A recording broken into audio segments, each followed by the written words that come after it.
Hello friends, good evening. कैसे हैं आप लोग? उम्मीद है अच्छे होंगे। आज हम लोग पढ़ेंगे क्लिनिकल साइकोलॉजी के बारे में। क्लिनिकल साइकोलॉजी क्या है ये मैं बता चुकी हूँ आप लोगों को, लेकिन नेक्स्ट इसका बताना है कि इसके स्कोप और फंक्शंस। स्कोप और फंक्शंस ऑफ क्लिनिकल साइकोलॉजी। ठीक है कि आखिर अगर कोई क्लिनिकल साइकोलॉजी लेता है, लेकर के पढ़ता है, तो उसका आगे क्या यूज है उसके लाइफ में, क्या यूटिलाइजेशन है उसके लाइफ में, आगे जा करके वो क्या कर सकता है, तो उसी के बारे में हम लोग बात करेंगे।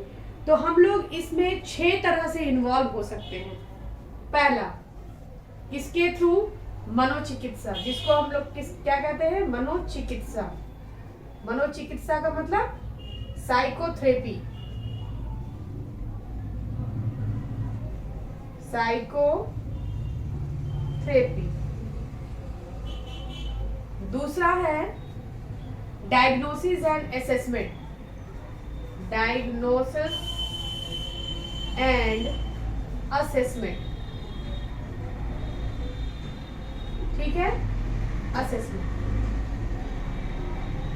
तीसरा है जिसको निदान और मूल्यांकन कहते हैं। तीसरा है टीचिंग। चौथा है रिसर्च।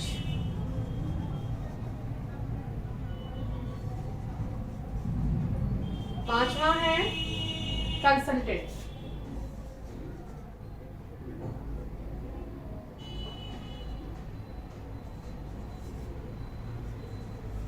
कंसल्टेशन। ठीक है, और छठा है आपका administration and management. Administration and management. ये 6 टाइप्स हैं जिनमें आप क्लिनिकल साइकोलॉजी अगर लेते हैं, पढ़ते हैं, तो ये 6 स्कोप्स हैं आपके पास, जिनको आप आगे जाकर के जिनसे आप समाज के लिए भी अच्छा कर सकते हैं और अपने लिए भी अच्छा कर सकते हैं। तो ये 6, सबसे पहला है साइकोथेरेपी, दूसरा है डायग्नोसिस एंड असेसमेंट, तीसरा है टीचिंग लाइन, चौथा है रिसर्च, पांचवा कंसल्टेशन है और छठा है आपका एडमिनिस्ट्रेशन एंड मैनेजमेंट। अब हम लोग एक एक कर करके जानेंगे कि इस फील्ड में ये जितने भी 6 हमें फील्ड दिए गए हैं, क्लिनिकल साइकोलॉजी के अंदर 6 स्कोप दिए गए हैं, इनमें जो वर्क होता है वो कैसे होता है। तो 1 बाय 1 इसको हम लोग देखेंगे। तो सबसे फर्स्ट हम लोग देखेंगे पहला क्या? साइकोथेरेपी। साइकोथेरेपी में क्या करना होता है, कैसे वर्क करता है क्लिनिकल साइकोलॉजिस्ट, वो देखेंगे। फर्स्ट है आपका साइकोथेरेपी। साइकोथेरेपी में क्या होता है?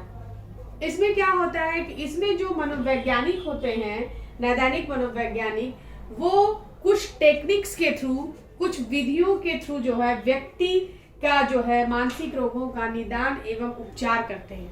कुछ टेक्निक्स होती हैं इसकी फर्दर, यानी टेक्निक्स और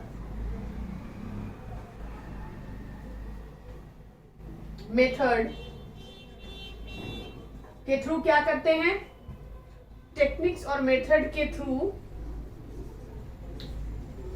जो आपका पेशेंट होता है, पेशेंट या क्लाइंट कहते हैं हम लोग, का ट्रीटमेंट करते हैं। समझ आ रही बात? टेक्निक्स और मेथड के थ्रू पेशेंट या क्लाइंट का ट्रीटमेंट करते हैं, किसमें? साइकोथेरेपी में। समझ में आ रही बात? उसके जो है कुछ जो है उसके डायमेंशंस होते हैं। डायमेंशंस का मतलब विमा या प्रकार, क्योंकि टेक्निक्स है तो कुछ ना कुछ होगा, डायमेंशन है तो कुछ ना कुछ विमा होगा। जैसे कि या तो फिर 2 विमा हो सकती है, 2 पोल्स हो सकते हैं, तो इसके थ्रू आप क्या करते हैं? काम करते हैं। तो पहला इसमें क्या है? सबसे पहला जो इसका टाइप है वो किस तरह से काम करते हैं क्लिनिकल साइकोलॉजिस्ट? साइको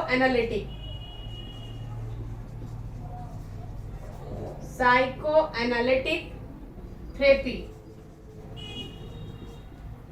इसके थ्रू काम करते हैं, इसके थ्रू पेशेंट के अंदर जो प्रॉब्लम्स हैं उसके रूट को देखते हैं, रूट को पकड़ते हैं। Second, client centred.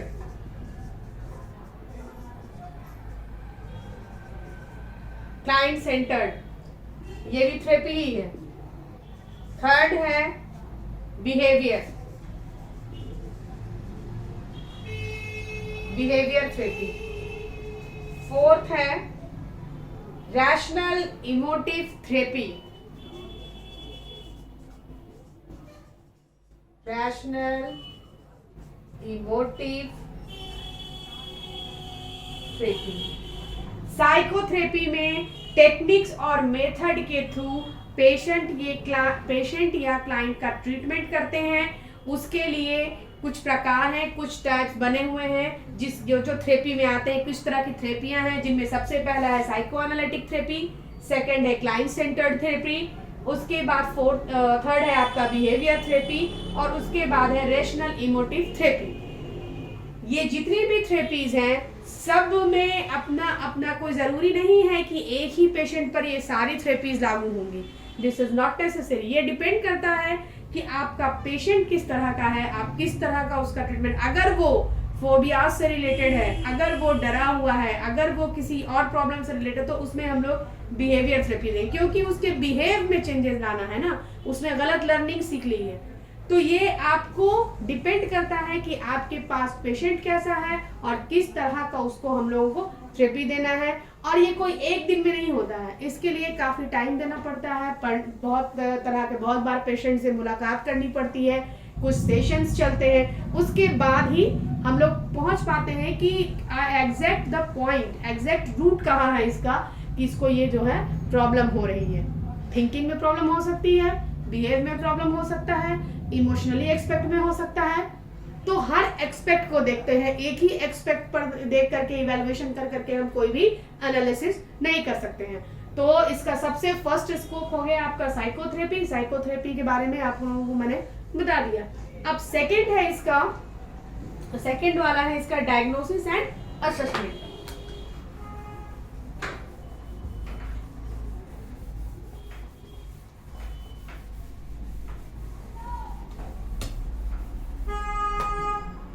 सेकंड है जिसको हम लोग हिंदी में कहते हैं निदान एवं मूल्यांकन, मतलब वही हुआ डायग्नोसिस और असेसमेंट। इसमें क्या करते हैं, इसमें हम लोग इसमें जो पेशेंट होता है हमारा, उसके जो ट्रेड्स होते हैं उसको ऑब्जर्व करते हैं। ऑब्जर्व करते हैं मतलब ऑब्जर्व करके देखते हैं, ऑब्जर्व करते हैं और कर देखते हैं कि पेशेंट के अंदर क्या क्या तरह के, किस बीमारी का उसके अंदर उत्पत्ति हो रहा है, किस तरह का सिम्टम आ रहा है उसके अंदर। ऑब्जर्व करते हैं पेशेंट को और उसकी जो प्रॉब्लम है उसके सिम्टम को देखते हैं,